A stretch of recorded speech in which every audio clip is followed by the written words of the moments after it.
তাই আমার রব, এই রবি আমার সব, দামে দামে তন মনে তারি অনুভব।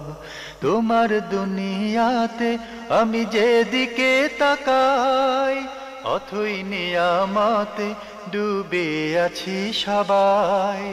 পাক পাখালির গানে শুনি তসবি কলো রব, তসবি কলো রব, আল্লাহ আমার রব, এই রবি আসসালামু আমার আলাইকুম, সব।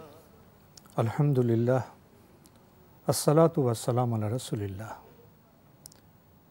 প্রিয় দর্শক, আপনারা যারা দেশে আছেন প্রবাসে, সবাইকে জানাই অনেক অনেক প্রীতি ও শুভেচ্ছা। শুরু হলো এনটিভি আয়োজিত অনুষ্ঠান আপনার জিজ্ঞাসা। আপনাদের সাথে আছি আমি জয়নুল আবেদিন আজাদ। আর আপনাদের মনে জাগা প্রশ্নের জিজ্ঞাসার জবাব দিচ্ছেন বিশিষ্ট আলেম ডক্টর মোহাম্মদ সাইফুল্লাহ। আসসালামু আলাইকুম ওরহমতুল্লাহি ওবারাকাতুহ। প্রিয় দর্শক, চলুন তাহলে জিজ্ঞাসার জগতে। শুরুতে একটি ইমেল, এটি পাঠিয়েছেন সোহেল তানভীর, বড়াইগ্রাম, নাটোর থেকে। লিখেছেন, সূরা ফুরকানের ৭৪ নম্বর আয়াতে বলা হয়েছে, হে আমাদের প্রতিপালক, আমাদের জন্য এমন স্ত্রী ও সন্তান সন্ততি দান করুন যারা আমাদের জন্য চক্ষু শীতলকারী হবে। এখানে চক্ষু শীতলকারীর ব্যাখ্যাটা কি? ধন্যবাদ, খুবই গুরুত্বপূর্ণ প্রশ্ন করেছেন। সূরা ফুরকানের ৭৪ নম্বর আয়াতের মধ্যে আল্লাহ তাআলা একটা দোয়া আমাদেরকে শিক্ষা দিয়েছেন, যেটি খুবই গুরুত্বপূর্ণ। রব্বানা জাআল লানা মিন আজওয়াজিনা ওয়া যুররিয়াতিনা কুররাতা আয়ুন ওয়াজআল লানা লিল মুত্তাকিনা ইমামা। হে আল্লাহ, যে আমাদের সন্তান সন্ততি এবং স্ত্রীদের থেকে আমাদের জন্য এমন সন্তান সন্ততি এবং স্ত্রী দিন যারা আমাদের চক্ষু শীতলকারী হবে। চক্ষু শীতলকারী বলতে বোঝানো হয়েছে মানে যাদের মাধ্যমে আপনি সকল দিক থেকে মানসিক প্রশান্তি পাবেন এবং আত্মতৃপ্তি লাভ করতে পারবেন। যারা আপনার অসহ্য দুঃখ কষ্ট এবং মানসিক যন্ত্রণার কারণ হবে না, আজকে কোনো ঘরের মধ্যে স্ত্রী একজনই যথেষ্ট ওই ঘর জাহান্নাম বানানোর জন্য। পৃথিবীর জাহান্নাম এভাবেই তৈরি হয় যদি সে স্ত্রী যদি অবাধ্য স্ত্রী হয় এবং স্বামীর প্রতি আনুগত্যহীন হয় এবং স্বামীর সাথে দুর্ব্যবহার করে, তাহলে সেখানে আপনি ঘরে কোনো শান্তি আর পাবেন না। আর সেটা স্ত্রী থেকে আরম্ভ করে সন্তান সন্ততি এর মাধ্যমে ক্ষতিগ্রস্ত হয়ে যাবে। ফলে এই জন্যই আল্লাহ রাব্বুল আলামিন এই দোয়া শিক্ষা দিয়েছেন, যাতে করে মানে মানসিকভাবে প্রশান্তি লাভ করা যায় এমন স্ত্রী এবং সন্তান সন্ততি আমাদেরকে দান করুন। এই আয়াতের তাফসীরের মধ্যে কেউ কেউ কথা বলেছেন যে কুররাতা আয়ুন দ্বারা এখানে বোঝানো হয়েছে যে আখিরাতে কিয়ামতের দিন আল্লাহ রাব্বুল আলামিনের কাছে নিরাপত্তা এবং প্রশান্তি পাওয়ার জন্য এরা মাধ্যম হিসেবে, কারণ হিসেবে কাজ করবে। রাসূলুল্লাহ সাল্লাল্লাহু আলাইহি ওয়াসাল্লাম একটি হাদিস রয়েছে, যে হাদিসের মধ্যে রাসূলুল্লাহ সাল্লাল্লাহু আলাইহি ওয়াসাল্লাম বলেছেন, ওয়াজুআলাত লিয়াস সালাতু কুররাতা আইনি ওয়াজুআলাত সলাতি কুররাতা আইনি, যে সলাতকে আমার চক্ষু শীতলকারী করে দেওয়া হয়েছে। সলাত এর মাধ্যমে রাসূলুল্লাহ সাল্লাল্লাহু আলাইহি ওয়াসাল্লাম অন্তরের আরাম বোধ করতেন, একটু বিশ্রাম নেওয়া যায়। এই যে জাগতিক যত ব্যস্ততা এবং যত অস্থিরতা আছে সেগুলো থেকে বিশ্রাম নেওয়ার উপায় হিসেবে সালাতকে রাসূলুল্লাহ সাল্লাল্লাহু আলাইহি ওয়াসাল্লাম উল্লেখ করেছেন। ঠিক অনুরূপভাবে সন্তান সন্ততি, স্ত্রী পরিবার পরিজন, তারাও যেন মানে এই সব ব্যস্ততা থেকে বিশ্রাম ও আরামের উপায়ে পরিণত হয় এবং জান্নাতে কিয়ামতের দিন যেন আল্লাহর বান্দাদের জন্য তাদের চক্ষু শীতল কাজের একটা উপায় হিসেবে তারা স্বীকৃত হয়। কারণ তারা এই সন্তান সন্ততি এবং স্ত্রীগণই তার জন্য আখিরাতের জন্য কিছু ভালো কাজ করতে পারবে। এই জন্য তাদেরকে তাদের জীবনযাপনটা সুন্দর হবে। তাদের এই জন্য তাদেরকে কুরাতা আয়ুন বলা হয়েছে। দুটাই এর মধ্যে অর্থ হতে পারে, দুটাই এর মধ্যে অর্থ হতে পারে যে মানসিক প্রশান্তি এদের মাধ্যমে লাভ করা, যাতে করে তারা এমন কোনো পর্যায়ে না হয় যে তাদের কারণে আপনি পার্থিব জীবনে অশান্তির মধ্যে এবং দুঃখ কষ্ট ও অস্থিরতার মধ্যে রয়েছেন। চক্ষু শীতলের কথাটি এসেছে এই জন্য, সবুজ উদ্যানে যখন যায়, যখন দৃষ্টিপাত করে, তখন সবাই দৃষ্টি দেয়, কবি দৃষ্টি দেয় এক ধরনের, তারপরে গায়ক দৃষ্টি দেয় আরেক ধরনের, তারপরে সাহিত্যিকরা তাদের আরেকটি দৃষ্টি থাকে। আর আপনি যখন একেবারেই এই কোনো গ্রুপের সাধারণ গ্রুপের লোক, তখন আপনার কাছে সবুজের একটা আবহাওয়া আপনার কাছে খুবই ভালো লাগে, চোখটা কেন যেন শীতল হয়ে আসে। যেমন ঠান্ডা বাতাস যখন মানুষের কাছে আসে, চোখটা শীতল হয়ে, ঠিক এখানেই মূলত সেই অনাবিল শান্তির দিকে ইঙ্গিত করার জন্য আল্লাহ সুবহানাহু ওয়া তাআলা এই কথাটুকু বলেছেন। আমরা উপলব্ধি করলাম বিষয়টি সম্পর্কে। প্রিয় দর্শক আরও লিখেছেন, আহলে হাদিসের মসজিদে জুমার খুতবায় ইমামকে হাতে লাঠি রাখতে দেখা যায়, অপরদিকে হানাফি মসজিদে এমনটি দেখা যায় না। হাতে লাঠি রাখার সঠিক বিধান সম্পর্কে বলবেন? হাতে লাঠি রাখা কেউ কেউ সুন্নাহ বলেছেন, কেউ কেউ মুস্তাহাব বলেছেন, হানাফি ফকিগণ এটাকে সুন্নাহ বলেছেন। কিন্তু আমাদের দেশে এটা প্র্যাকটিস নেই, এটা ওয়াজিব নয়, বাধ্যতামূলক হাতের মধ্যে লাঠি রাখতে হবে। তবে সেটা লাঠি হবে লাঠি, হাতের লাঠি, অনেক বিশাল বড় একটা লম্বা একটা লাঠি ঘাড়ে করে নিয়ে এসে তারপরে এটা মানুষদেরকে ভয় দেখানোর জন্য না, এখানে কিছুই নেই। এটা হচ্ছে হাতের লাঠি, আসা বলা হয়েছে এটাকে। কানা সাল্লাল্লাহু আলাইহি রাসূলুল্লাহ সাল্লাল্লাহু আলাইহি ওয়াসাল্লাম মিম্বর তৈরি করার আগে এর উপর কি করতেন? ভর দিয়ে কথা বলতেন, কথার স্ট্রেংথ এর জন্য, কথা শক্তিশালী করার জন্য, আওয়াজটাকে বুলন্দ করার জন্য এবং শক্ত করে বলার জন্য এটা করতেন রাসূলুল্লাহ সাল্লাল্লাহু আলাইহি ওয়াসাল্লাম। এটাকে রাসূলুল্লাহ সাল্লাল্লাহু আলাইহি ওয়াসাল্লাম মিম্বর তৈরি করার আগে আল্লাহ নবী সাল্লাল্লাহু আলাইহি ওয়াসাল্লাম করেছেন মর্মে সহিহ রিওয়ায়াত দ্বারা সাব্যস্ত হয়েছে। সুতরাং কেউ যদি করেন আল্লাহ নবী সাল্লাল্লাহু আলাইহি ওয়াসাল্লাম অনুসরণ করতে পারেন, এটি মুস্তাহাব, কেউ কেউ সুন্নাহ বলেছেন। তো মিম্বর তৈরি হওয়ার পরেও কি এটা প্রয়োজন না, আছে? শাইখুল ইসলাম ইবনে কাইয়্যিম রাহমাতুল্লাহ বলেছেন যে মিম্বর তৈরি হওয়ার পর রাসূলুল্লাহ সাল্লাল্লাহু আলাইহি ওয়াসাল্লাম করেন নাই। সুতরাং যদি না করেন তো কোনো হওয়ার পর এখন তার প্রয়োজনীয়তা নাই, না, কোনো প্রয়োজনীয়তা এমনি আসলে কোনো প্রয়োজনীয়তা নেই। যদি প্রয়োজন দেখাতে কেউ করতে পারেন, এটা আল্লাহ নবী সাল্লাল্লাহু আলাইহি ওয়াসাল্লামের সুনানুল আদিয়া, আদাত সুনাল আদিয়া, অভ্যাসগত যে সুন্নাহগুলো রয়েছে সেগুলো। জি, আমরা জানলাম বিষয়টি সম্পর্কে। প্রিয় দর্শক, আপনি আরও লিখেছেন, সালাতে শেষ বৈঠকে সালাম ফেরানোর পূর্বেই ওযু নষ্ট হয়ে গেছে, এক্ষেত্রে করণীয় কি?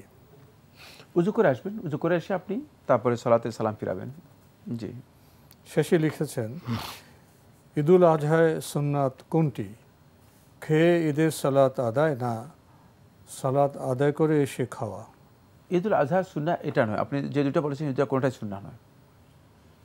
খেয়ে যাওয়া এটাও সুন্নাহ নয়, আবার এসে খাওয়া এটাও সুন্নাহ নয়। সুন্নাহ হচ্ছে যিনি কুরবানি করবেন তার জন্য, খুব ভালো করে খেয়াল করতে হবে, যিনি কুরবানি করবেন তার জন্য সুন্নাহ হচ্ছে তিনি না খেয়ে সেদিন তিনি কোরবানি পশু জবে করার পরে কোরবানির পশুর গোশত দিয়ে তিনি খাবার শুরু করবেন। এটা হচ্ছে ব্যক্তি নির্দিষ্ট হয়ে গেল, যিনি কোরবানি করবেন তিনি, এবং খাওয়ার বস্তুতেও নির্দিষ্ট হয়ে গেল, কোরবানির গোশত দিয়ে খাবেন। জি, এটা হচ্ছে সুন্নাহ। আমরা জানলাম বিষয়টি সম্পর্কে। প্রিয় দর্শক, আমাদের হাতে আরও একটি ইমেল পাঠিয়েছেন হাসান আল মালিকি, লোহাগাড়া, চট্টগ্রাম থেকে। আগের ইমেল আপনার একটি প্রশ্ন রয়ে গিয়েছিল। আপনি লিখেছেন, আপনার এলাকার একজন আলেম বলেন যে সহিহ আল বুখারী এর 5596 নম্বর হাদিসে বলা হয়েছে রাসূল সাল্লাল্লাহু আলাইহি ওয়াসাল্লাম সবুজ ও সাদা রঙের পাত্রে পান করতে নিষেধ করেছেন। সাদা বা সবুজ পাত্র ব্যবহার করলে কি গুনাহ হবে? ধন্যবাদ। না, আপনি সহিহ বুখারী যে হাদিসটি উল্লেখ করেছেন এই হাদিসটির অনুবাদ সঠিক হয়নি, ভুল অনুবাদ করেছেন। রাসূলুল্লাহ সাল্লাল্লাহু আলাইহি ওয়াসাল্লাম সাদা অথবা সবুজ পাত্রে পান করতে নিষেধ করেছেন, এই বক্তব্য সঠিক নয়।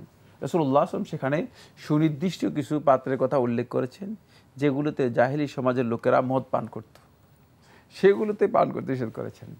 সেগুলি সুনির্দিষ্ট সময়ের সুনির্দিষ্ট পাত্র। সুতরাং এই ভাই হাদিস মোটেও বুঝেননি, এই রং না না রং না, এখানে এই ভাই হাদিস বুঝেননি। জি, আমরা ওই পাত্রগুলোর নাম উল্লেখ করেছেন, আলাদা আলাদা করে উল্লেখ করেছেন, আরবদের কাছে পরিচিত ছিল সেগুলো। আমরা জানলাম বিষয়টি সম্পর্কে। প্রিয় দর্শক, আসলে আল্লাহ তো হারাম খুব কম বিষয় করেছে, হারাম কম করেছেন। আমরা কম জানার কারণে আমরা হারামের সংখ্যা বাড়িয়ে দিচ্ছি, আমরা নিজের হারাম তৈরি করতেছি আর কি। জি, আমরা জানলাম বিষয়টি সম্পর্কে। প্রিয় দর্শক, আমাদের হাতে আরও একটি ইমেল পাঠিয়েছেন মীর কামাল উদ্দিন আহমেদ মিরপুর থেকে। লিখেছেন, My humble request to you, please give the following Islamic answer of the questions. Number 1, if a patient in coma in ICU, should we pray for the departed soul, or we should pray for her recovery of sickness to Allah subhanahu wa ta'ala? Is there any dua mentioned in the Holy Quran and Hadith? Please mention for learning. ধন্যবাদ। আপনি যেটি প্রশ্ন করেছেন এটা জায়েজ। যদি কোনো ব্যক্তি খুব কষ্ট পাচ্ছে, তখন রাসূলুল্লাহ সাল্লাল্লাহু আলাইহি ওয়াসাল্লাম তার জন্য এই ধরনের দোয়া করেছেন, আল্লাহুম্মা ইন কানাল হায়াতু খায়রান লাহু ফাহিহি। আল্লাহ, যদি তার জন্য জীবনটা মানে বেঁচে থাকাটা ভালো হয় তাহলে তাকে ঈমান করুন। ওয়া ইন কানাল মাউতু রাহাতান লাহ, আর যদি তার জন্য মৃত্যুটা মানে আরামের কারণ হয় তাহলে তাকে মৃত্যু দান করুন। সুতরাং এই ধরনের দোয়া করা যায়। এই মর্মে এই ধরনের কঠিন অবস্থায় এই ধরনের দোয়া করা যায় রয়েছে আল্লাহ রাব্বুল আলামিনের কাছে। আর এই মর্মে দোয়ার কিতাবগুলোর মধ্যে, কিতাবুল আজকারগুলোর মধ্যে পেয়ে যাবেন বিষয়গুলো। কামাল উদ্দিন আহমেদ, আপনার ইমেল পড়ছিলাম। আপনি আরও লিখেছেন, present days time is short, so some of us listen, see the mobile or enjoy TV program, gossip during taking food. Does Islam allow? Is it haram or halal? Is there any authority from the Quran or Hadith? Hope and pray we will get the Islamic answer from the respected scholar. ধন্যবাদ। আপনি যে প্রশ্নটি করেছেন, তিনি জানতে চেয়েছেন যেটা, সেটা হচ্ছে যে খাওয়ারের সময় মানে মোবাইল বর্তমানে ব্যস্ত সময়ের সংকটে তারপরে টেলিভিশন দেখা, কথা বলা যায় কিনা, টেলিভিশন দেখা যায় কিনা বা কথা বলা যায় কিনা, কথা বলা যায় কিনা। খাবারের সময় এই কাজগুলো করা নিষেধ নয়, কিন্তু খাবারের আদাবের সাথে এগুলো সাংঘর্ষিক। তার কারণ হচ্ছে মানে মানুষকে আল্লাহ তাআলা দুর্বল করে সৃষ্টি করেছেন। মানে একাধিক কাজ একসাথে করলে তার কোনো একটি কাজেই কোনো ধরনের পারফেকশন আসার সম্ভাবনা থাকে না। আর খাবারের বিষয়টি খুবই গুরুত্বপূর্ণ, কারণ খেতে গিয়ে যদি আপনি অন্য কাজে লিপ্ত হন তাহলে খাবারের ক্ষতি হতে পারে। সেই মনে করেন খাচ্ছেন, তাড়াহুড়ো করে যদি খেতে যান, যদি খানা যদি ভিতরের দিকে না যায় তাহলে কিন্তু তার অন্য সমস্যা হতে পারে।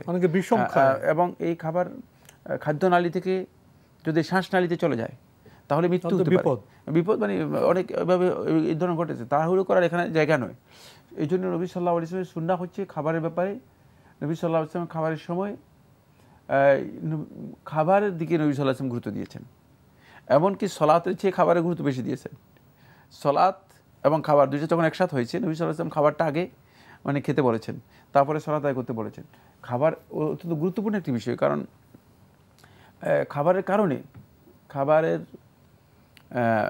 মানে ভুল প্রক্রিয়ার কারণে অথবা পদ্ধতিগত ভুলের কারণে মানে বিভিন্ন ধরনের রোগ ব্যাধি এবং সমস্যার মানুষ মুখোমুখি হতে পারে এবং এটি মেডিকেল সায়েন্সও প্রমাণ করেছে বিভিন্ন জায়গায়।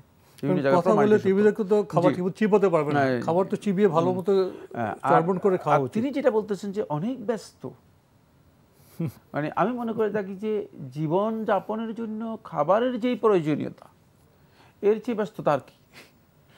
আমাদের ব্যস্ততা খাবার জন্য। জি জি, সুতরাং আমার মনে হচ্ছে যেন আপনি ব্যস্ততাকে এর মানে মানে প্রায়োরিটি কি এটা বুঝতে পারেন নাই। ব্যস্ততার প্রায়োরিটির বিষয়টি আপনার কাছে কি হয়নি, বোঝা যায়নি, এই জন্য আপনি এই ধরনের কথা বলেছেন। এক্ষেত্রে খাবারের আদাব হচ্ছে যেটা, খাবারের সময় মানে অন্য কোনো কাজ না করা। নবী সাল্লাল্লাহু আলাইহি ওয়াসাল্লাম খাবারের কতগুলো আদাব দিয়েছেন, তবে খাওয়ার সময় অন্য কোনো নাচ করে। কিন্তু যদি কেউ টেলিফোনে কোনো মানে ইমার্জেন্সি বিষয় থাকে, শুধুমাত্র তিনি কল গ্রহণ করলেন, একটু কোনো ইনফরমেশান থাকলে সেটা দিলেন, এটা নাজায়েজ বা নিষিদ্ধ নয়। কারণ ইসলামী শরীয়ত এই কাজগুলোকে একেবারেই কমন বৈধ করে দিয়েছে। এগুলো সবগুলো বৈধ। হারাম হওয়ার জন্য যে বিষয়গুলো দলিল দিয়ে বলা হয়েছে সেগুলো একেবারেই কম, এর মধ্যে হারাম কিছুই নেই। জি, খাত থেকেও সালাম আব্দুল্লাহ সালাম জবাব তো দিতে পারি আমরা। সালামের জবাব দিতে কোনো অসুবিধা নেই, সেটা সহজ বিষয়। আমরা জানলাম বিষয়টি সম্পর্কে। প্রিয় দর্শক, আমাদের হাতে দীর্ঘ একটি চিঠি, এবং এই চিঠিটি পাঠিয়েছেন SAM একরাম মিন্টু, ডুবেইসএস, চট্টগ্রাম সেনানিবাস থেকে। অনেকগুলো প্রশ্ন এবং জানাজা কেন্দ্রিক বিভিন্ন প্রশ্ন, যেগুলো আমাদের সমাজ জীবন থেকে, বিভিন্ন আচরণ থেকে উদ্ভূত হয়েছে। অনেকগুলো প্রশ্ন আপনি করেছেন। গুরুত্বপূর্ণ বিবেচনায় আমরা সেই প্রশ্নগুলো পাঠ করছি। আপনি প্রথমে লিখেছেন,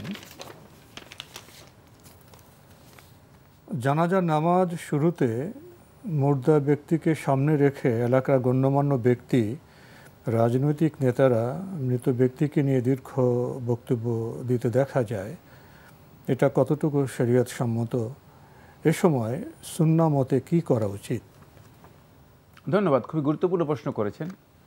প্রথম কথা হচ্ছে, জানাজা মাইয়িত, মৃত ব্যক্তিকে সামনে রেখে, এটা কোনো ওয়াজ মাহফিল, এটা কোনো আলোচনা সভা অথবা রাজনৈতিক কোনো প্রোগ্রাম নয়। আমাদের সমাজের মধ্যে মানুষগুলো এটাকে রাজনৈতিক প্রোগ্রামে রূপান্তরিত করেছে বা আলোচনা সভায় পরিণত করেছে। এটা একেবারেই জায়েজ নেই, এটি সুন্নাহর সাথে সামঞ্জস্যপূর্ণ নয়। কারণ যদি এই সময় উপদেশ বা তাজকিরের বিষয় থাকতো, তাহলে আল্লাহ রাসূল সাল্লাল্লাহু আলাইহি ওয়াসাল্লামের কাছ থেকে অবশ্যই বর্ণিত হতো। রাসূলুল্লাহ সাল্লাল্লাহু আলাইহি ওয়াসাল্লামের চেয়ে উপদেশদাতা, রাসূলুল্লাহ সাল্লাল্লাহু আলাইহি ওয়াসাল্লাম থেকে কল্যাণকামী ব্যক্তি আর কে হতে পারে? সুতরাং রাসূলুল্লাহ সাল্লাল্লাহু আলাইহি ওয়াসাল্লাম যে কাজটি করেন নেই, এই ধরনের কাজ এখানে আবিষ্কার করার কোনো বৈধতা নেই। তাই এই কাজটি সুন্নাহর সাথে মোটেও সামঞ্জস্যপূর্ণ নয়, সুন্নাহ পরিপন্থী কাজ। যদি কোনো আলেম তিনি মনে করেন যে পরিস্থিতিতে লোকেরা একত্রিত হয়েছে, একটি কথা বা দুটি কথা বলতে পারেন যে এই ধরনের মৃত্যুর জন্য আমাদের প্রস্তুতি নেওয়া উচিত, খুবই সংক্ষেপ। কারণ এই সময় বিধান হচ্ছে একটাই, সেটা হলো যত দ্রুত সম্ভব তার জানাজার সালাত দিয়ে তাকে দাফন করা।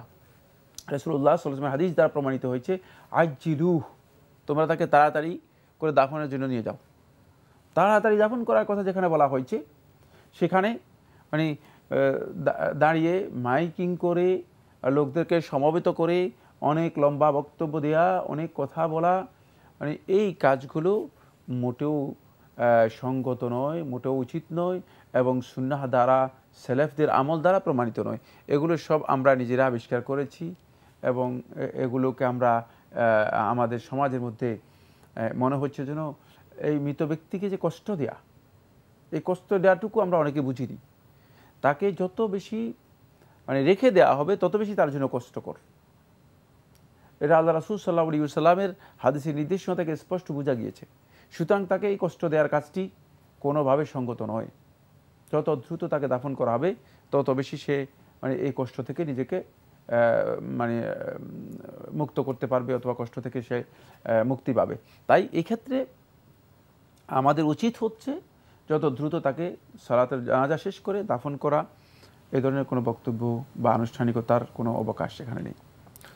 আমরা জানলাম বিষয়টি সম্পর্কে। প্রিয় দর্শক আরও লিখেছেন, মৃত ব্যক্তিকে গোসলের পর জানাজার পূর্বে মৌলবি ডেকে পারিবারিক সদস্যরা মিলিত হয়ে কোরআন তেলাওয়াত, কোরআন খতম সহ বিভিন্ন খতম সহ জিকির করে থাকেন।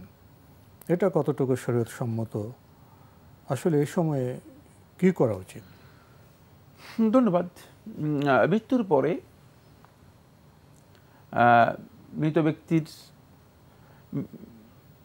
জন্য কোরআন তেলাওয়াত করা, লোকদেরকে এনে কোরআন তেলাওয়াত করানো অথবা জিকির করা, এগুলো সুন্নাহ পরিপন্থী বেদাত। এর কোনো অস্তিত্ব ইসলামের মধ্যে নেই। এই সময় জিকিরের কোনো বিষয় নেই, এখানে কোরআন তেলাওয়াতেরও কোনো বিষয় নেই। এ সময় দুটিই কাজ রয়েছে। একটা হচ্ছে যত দ্রুত সম্ভব তার তাজহিজ তাদফিন, মানে তাকে গোসল টোসল দিয়ে তার দাফনের কাজ করা, এটাকে তাজহিজ এবং তাদফিন বলা হয় তাকে আরবিতে। মানে যত দ্রুত সম্ভব এই কাজ করা, এটা হলো 1 নম্বর কাজ। এটা হলো সকলের উপর ফরজে কিফায়া, অবশ্যই করতে হবে।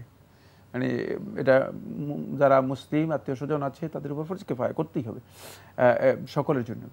দ্বিতীয় হচ্ছে এই অবস্থায় শুধুমাত্র মৃত ব্যক্তির ভালো বিষয়গুলো উল্লেখ করা, তার দোষ ত্রুটি নয়, মানে ভালো যে বিষয়গুলো আছে সেগুলো উল্লেখ করা, যদি কোনো প্রশংসার বিষয় থাকে সেগুলো উল্লেখ করা। এগুলো উল্লেখ করার জন্য শর্ত নয় যে এগুলো সবাই মিলে উল্লেখ করতে হবে না, এটা যে লোকটা ভালো ছিল আল্লাহ তাআলা মানে ক্ষমা করে দিক, মানে এবং তার জন্য ইস্তেগফারের দোয়া করা, ইস্তেগফারের জন্য দোয়া করা। এই কাজগুলো ছাড়া আর কোনো ধরনের কাজ এখানে সঙ্গত নয়। আপনি যেগুলো উল্লেখ করেছেন, জিকির করবে, কোরআন তিলাওয়াত করবে, কোরআন খতম করবে, অথবা অন্যান্য খতম যেগুলো আছে সেগুলো করা হবে, বিভিন্ন খতম রয়েছে না, এগুলোর সাথে কোনো ধরনের এগুলোর বৈধতা কিছুই নেই। আর এগুলো সবগুলোই আমরা নিজেরা আবিষ্কার করেছি, এগুলো হাদিস, কোরআন এবং হাদিসের কোথাও সামান্যতম কোনো অবস্থা নেই, মন গড়া, সবগুলো মন গড়া তৈরি করা হয়েছে। জি, তো আজকে আমাদের এখানেই শেষ করতে হচ্ছে। আপনাকে অনেক ধন্যবাদ। আপনাকে অনেক ধন্যবাদ। প্রিয় দর্শক, আমরা দেখছিলাম এনটিভি আয়োজিত অনুষ্ঠান আপনার জিজ্ঞাসা। আমাদের এই অনুষ্ঠান আপনারা এনটিভি অনলাইনেও দেখতে পারবেন, ভিজিট করুন www.ntvbd.com। এছাড়া ইউটিউবে এবং ভেরিফাইড ফেসবুক পেজে অনুষ্ঠান দেখতে পারবেন।